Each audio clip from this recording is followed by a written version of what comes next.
Hello friends. आज हम start करने जा रहे हैं। आज की डेट जो है वो 20 अक्टूबर 2022 है। तो ड्यूटी ड्रॉबैक की रिवीजन स्टार्ट करने जा रहे हैं। तो सबसे पहले हम इसकी इंट्रोडक्शन के बीच में हम चलते हैं। कहता लेवी ऑफ कस्टम ड्यूटी का एक इम्पॉर्टेंट प्रिंसिपल जो ये है कि हमारी कंट्री में ही इम्पोर्टेशन जो है वो कंज्यूम हो जाना चाहिए। अगर कंज्यूम नहीं होता और एक्सपोर्ट कर दिया जाता है तो जो आपकी कॉस्ट ऑफ एक्सपोर्ट गुड्स है वो कस्टम ड्यूटी के लिए लायबल होगी। अब कौन कौन से ऐसे ओकेजन है जहाँ पे हमारी जो गुड्स जो इंपोर्ट करें वो री एक्सपोर्ट होंगे। तो सबसे पहला केस है जब ऑर्डर हमारी स्पेसिफिकेशन के हिसाब से नहीं था, तो ये फर्स्ट पॉइंट हो गया। उसके बाद कोई ट्रेड रिस्ट्रिक्शंस के कारण इंपोर्ट अलाउड नहीं था। नंबर थर्ड, टेम्परेरी रिटेंशन, किसी और कंट्री में भेजने के लिए आपने कोई टेम्परेरी रिटेन करके रखा गुड्स को। या फिर बी पार्ट में जहाँ पे गुड्स मैन्युफैक्चरिंग के लिए यूज़ होंगे किसी और अदर आर्टिकल के लिए, तो वहाँ पे रिलीफ ऑफ ड्यूटी मिलेगा। ठीक है जी। एक और चीज़ यहाँ पे ये है कि अगर कोई भी एक्सपोर्ट ओरिएंटेड यूनिट्स है जहाँ पे गुड्स मैन्युफैक्चर सिर्फ एक्सपोर्ट के लिए होने हैं टू अर्न फॉरेन एक्सचेंज, वहाँ पे ड्यूटी जो है उसकी इम्पोर्ट ड्यूटी की रिलीफ मिल जाएगा। उसके बाद हम बात करते हैं overview of duty drawback 1962। Duty drawback जो है वो दो तरह की होती है। ड्यूटी ड्रॉबैक जो सेक्शन 74 में है, सेक्शन 75 में भी है। अगर तो सेक्शन 74 में क्या है कि अगर आपको एज इट इज़ एक्सपोर्ट कर देना है और जो सेक्शन 75 के अंडर है इम्पोर्ट मटेरियल जो है वो यूज़ होएगा मैन्युफैक्चरिंग के लिए, जब फिनिश गुड एक्सपोर्ट होगा तब प्रोडक्शन के लिए उसके बाद री एक्सपोर्ट कर दिया। तो ये दो तरह की क्लासिफिकेशन थी। तो अब हम सेक्शन 74 को डिटेल में पढ़ते हैं। ड्यूटी ड्रॉबैक अलाउएबल ऑन री export of duty paid goods. वो क्या कहना चाहता है, जहाँ पे गुड्स एक्सपोर्ट करने के लिए जहाँ पे हमने इंपोर्ट करी प्लस प्रॉपर ऑफिसर का जो ऑर्डर था हमने वो दिया, तो ये सेक्शन ये कहता है सेक्शन 74 की ड्यूटी जो है वो उसका ड्रॉबैक मिल जाएगा जहाँ पे गुड्स इजीली आइडेंटिफाई हो जाएं। तो सब सेक्शन 1 ऑफ 74 क्या कहता है, जहाँ पे गुड्स इजीली आइडेंटिफाई हो जाए और हमने इंपोर्ट करने पर इंपोर्ट ड्यूटी पे कर दी है। तो एक्सपोर्ट करने के लिए सबसे पहला पॉइंट ये है कि अगर आपने एक्सपोर्ट करने के लिए कोई भी इंपोर्ट करा है प्लस प्रॉपर ऑफिसर ने क्लियरेंस दे दिया है तब।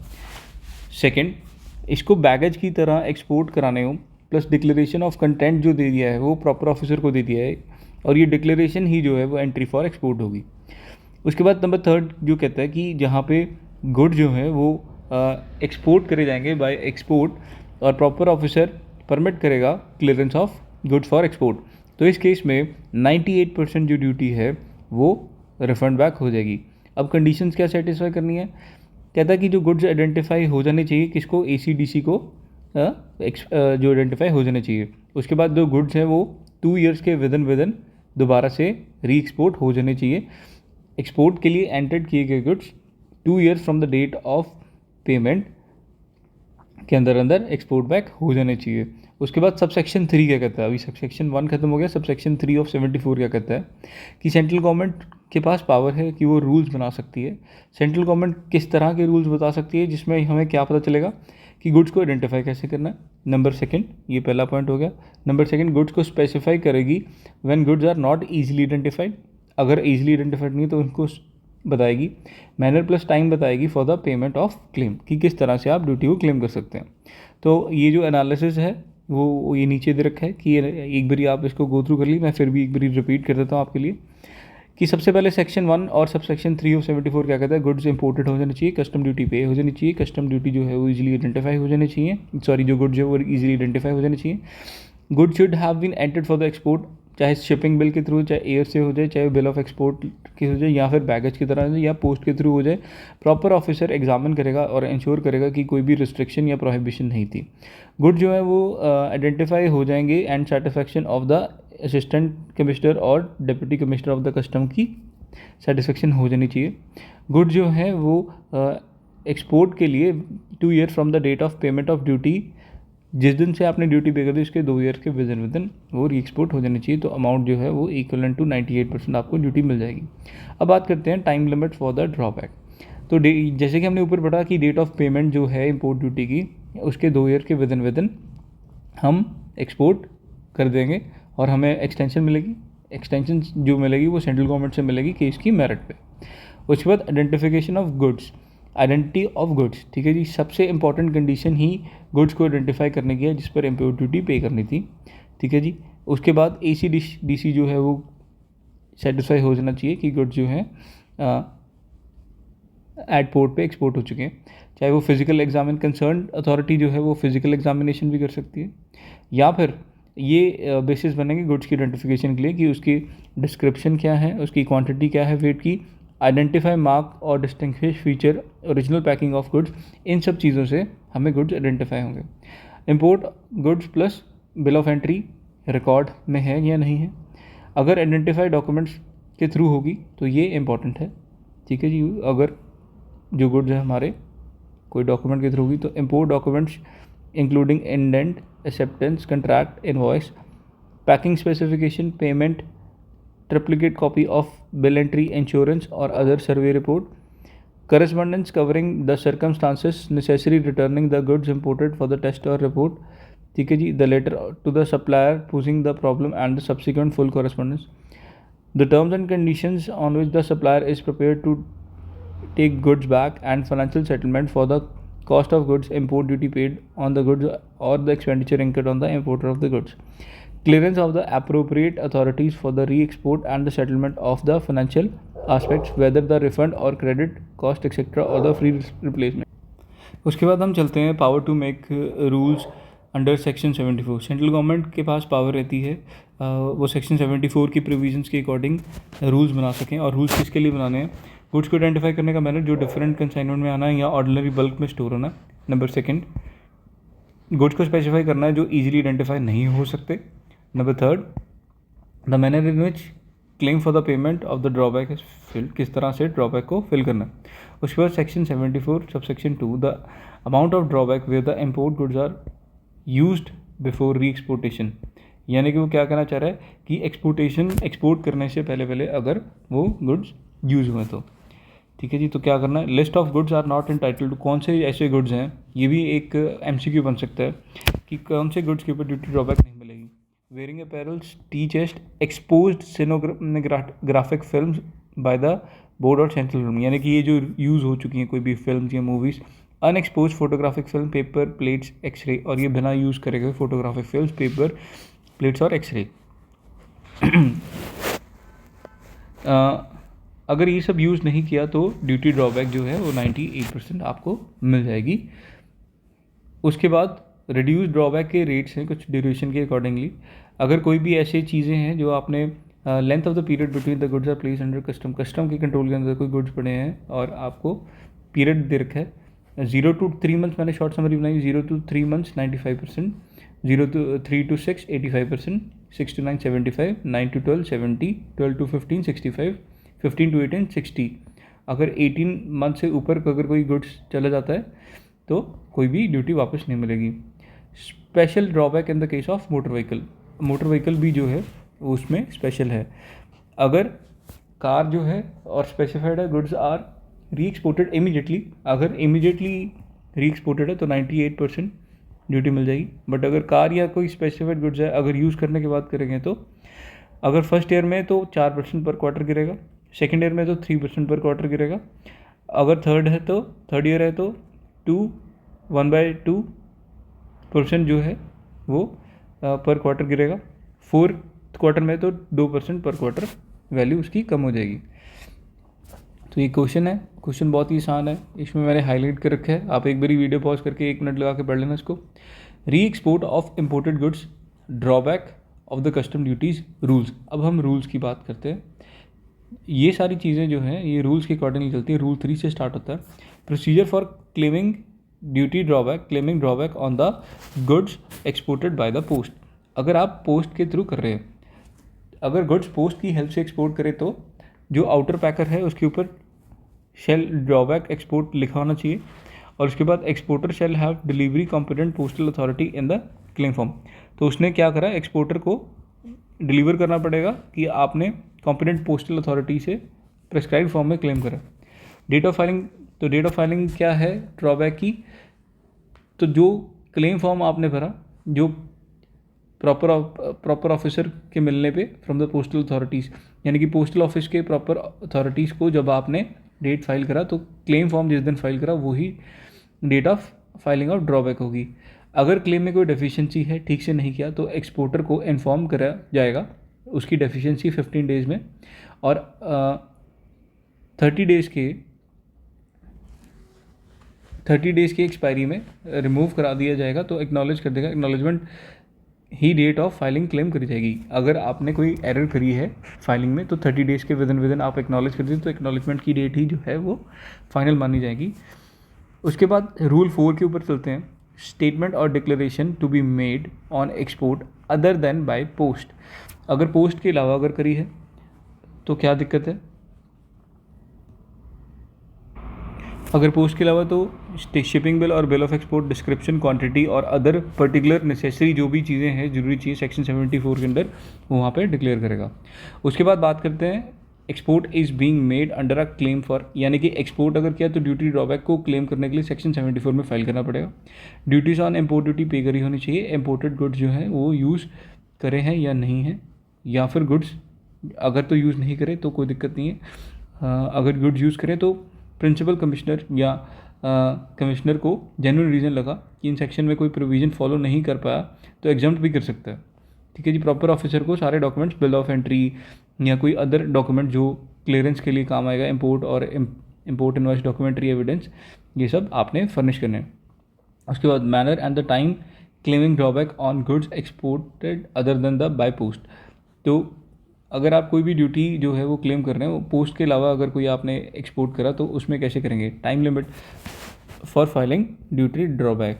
तो क्लेम जो है, claim for the duty back shall be file in the prescribe from with in the 3 months extended by other 3 months, यानी कि 3+3 months की एक्सटेंशन मिल जाएगी on the from the date on which order permitting clearing and the loading of goods for export under section 51 is made by the proper officer. यानी कि जब proper officer ने आपको ऑर्डर दे दिया एक्सपोर्ट के लिए, प्रॉपर ऑफिसर ने जब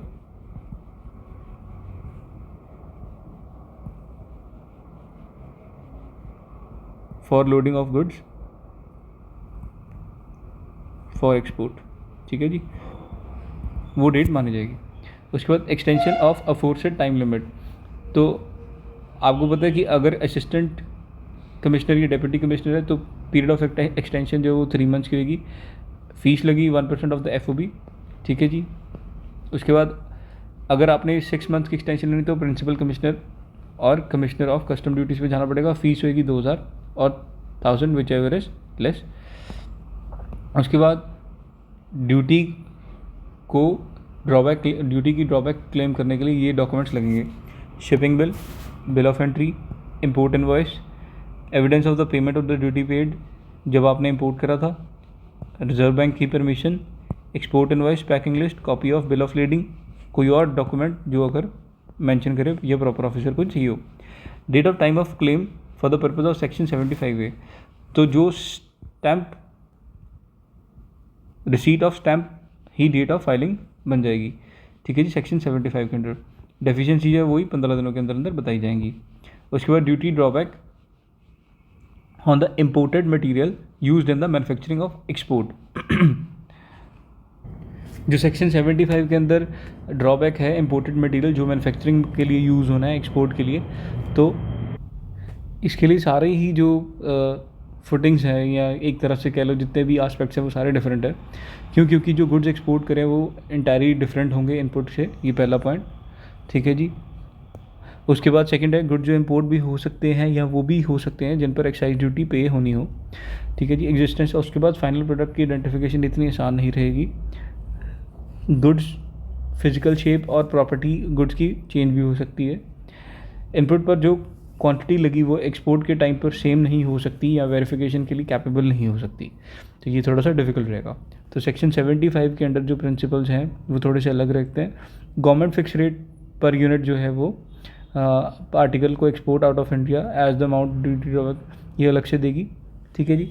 the quantum of the raw material required average content of the lastly standardize final product to these norm, यानी कि इसके नॉर्म्स बने रहते हैं।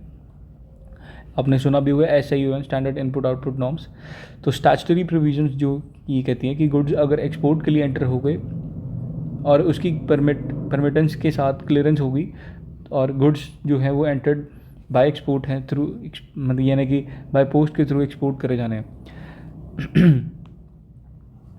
तो ये फर्स्ट पॉइंट हो गया।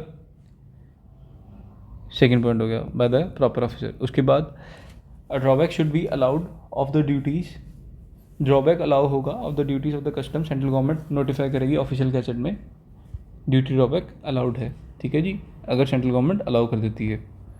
उसके बाद drawback not to be allowed in certain cases, section 75 subsection 1, कौन से केसेस में ड्यूटी ड्रॉबैक अलाउड नहीं होगी?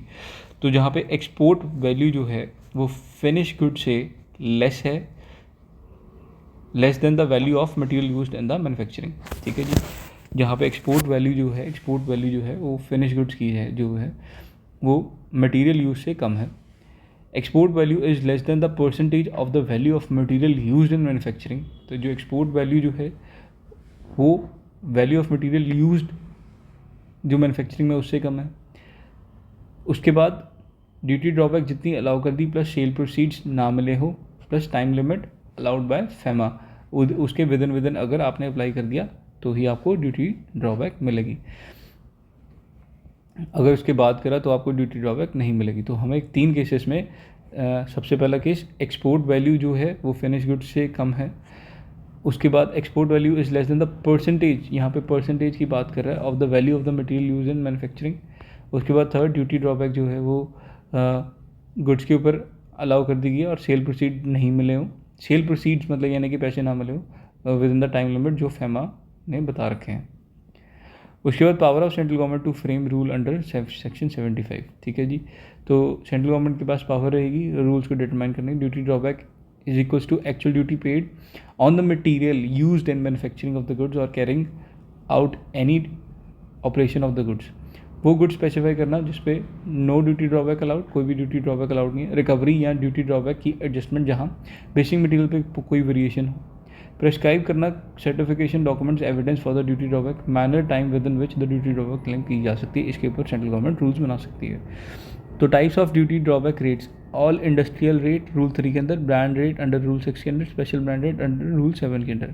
ऑल इंडस्ट्रियल ड्रॉबैक ब्रांड, ये आप एक बारी के लिए इसकी रीडिंग कर लेंगे, इतना इंपॉर्टेंट नहीं है।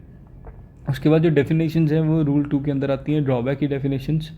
उसके बाद एक्साइजेबल मटेरियल की डेफिनेशन, एक्सपोर्ट की material taking place out of India या डोमेस्टिक टैरिफ एरिया के बाहर अगर कोई लेके जा रहे हैं तो एक्सपोर्ट होता है। इंपोर्टेड मटेरियल की अगर मैं बात करूँ तो imported material imported into India on the duty chargeable under the custom act में जिसके ऊपर ड्यूटी लगती है। मैन्युफैक्चरिंग तो आपको पता ही है। ड्रॉबैक जो है वो रूल 3 के अंदर आता है। ड्रॉबैक सेंट्रल गवर्नमेंट के तय किए गए रेट्स पर ही डिटरमाइन होगा। New duty drawback in the case in certain cases, कुछ केसेस में कोई भी ड्यूटी ड्रॉबैक नहीं पे होगी, जैसे कि अगर कोई भी said goods except tea chest use for packing material export branded leaves के लिए, ठीक है जी, मैन्युफैक्चरिंग के लिए। The said goods are produce or manufacturing using import material in the respect of where duties have not been paid, जिसके ऊपर duty पे नहीं करी, ठीक है जी। उसके बाद कोई भी जूट बैचिंग है ऑयल्स की, ठीक है जी, जूट इंक्लूडिंग तरह तरह के जूट्स और फाइबर जैसे कि बिप्लिम पैटम और यान और ट्विस्ट एक्सेट्रा। ये थोड़ा सा टंग ट्विस्टर सा है। If the said goods being packing material have been used in or in relation to the export of jute, yarn or fabrics, तो ये सारे गुड्स के ऊपर ड्यूटी ड्रॉबैक नहीं मिलेगी, ठीक है जी।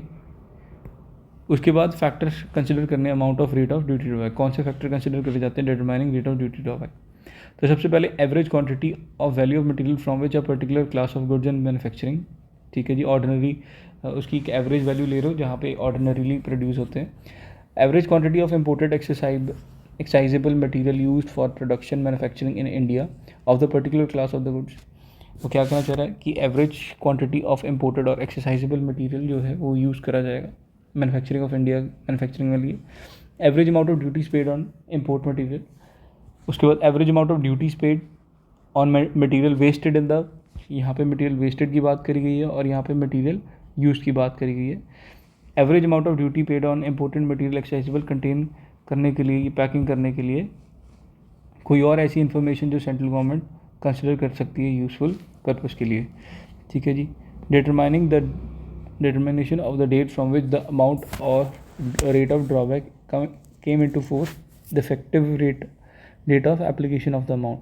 सेंट्रल गवर्नमेंट स्पेसिफाई करेगा period up to which amount of rate duty drawback determine करी जाएगी अंडर रूल 3 के अंदर, ठीक है जी। और उसको रिवाइज भी कर सकते हैं अंडर रूल 4 के अंडर।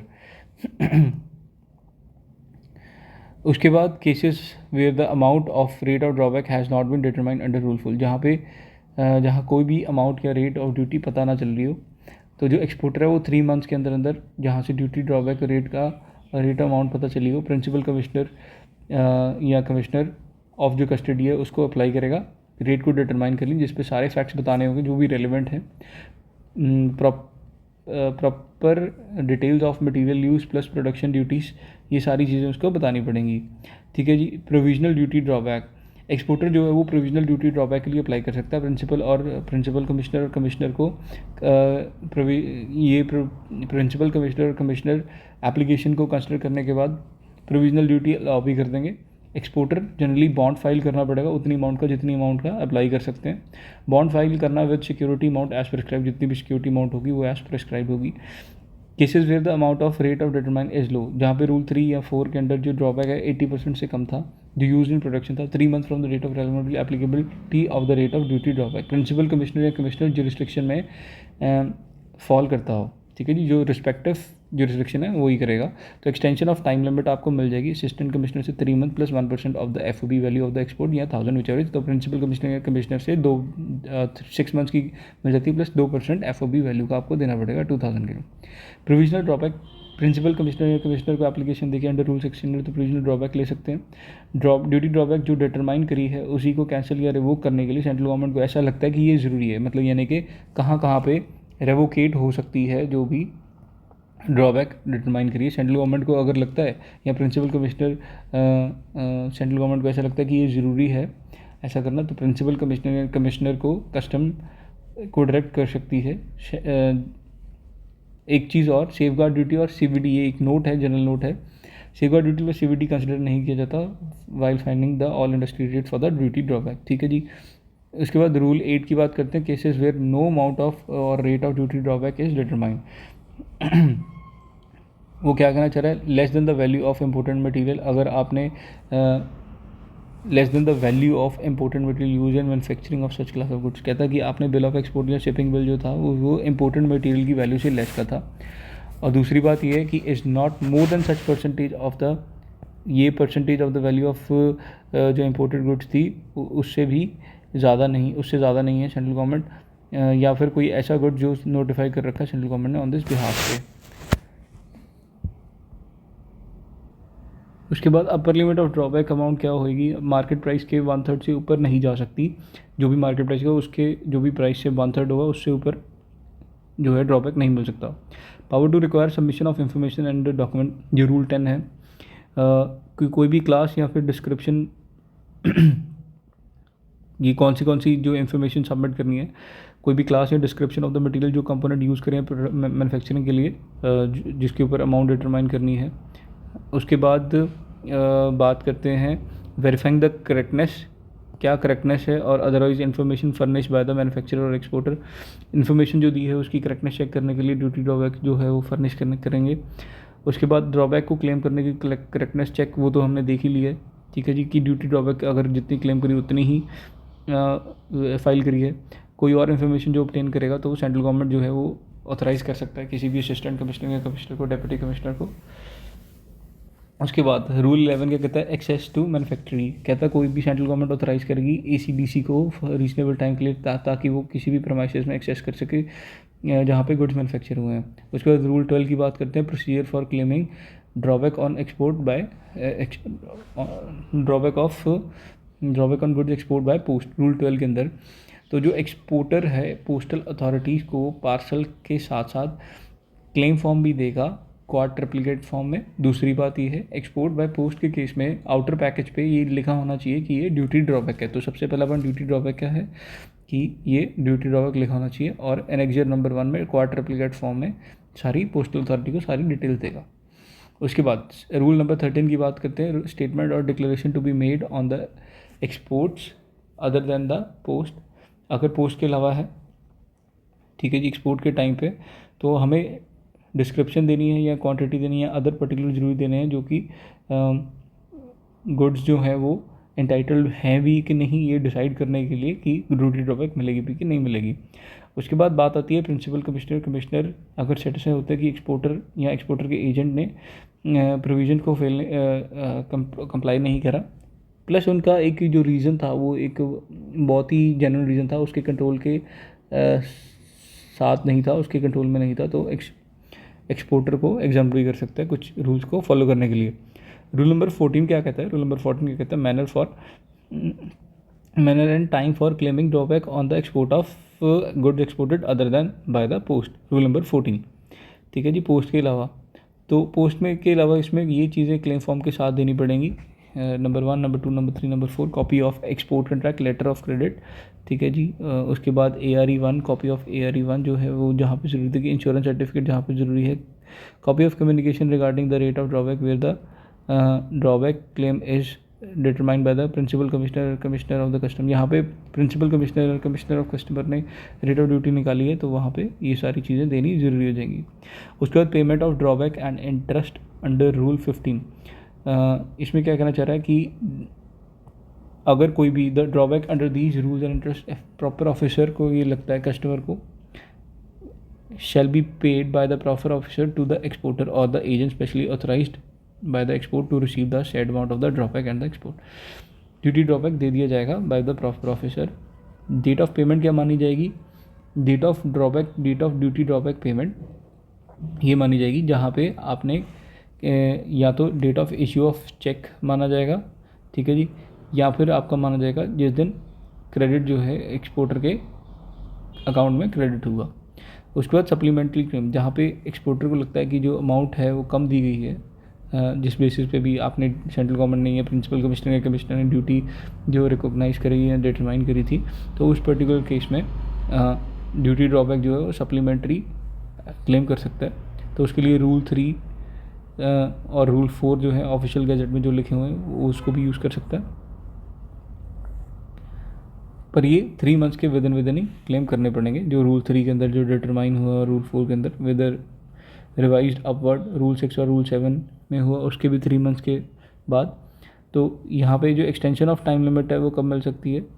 असिस्टेंट कमिश्नर या डिप्टी कमिश्नर 9 मंथ्स की एक्सटेंशन दे सकता है, या 1% जो फीस है वो 1% ऑफ FOB लगी या 1000 विच एवर इसलिए।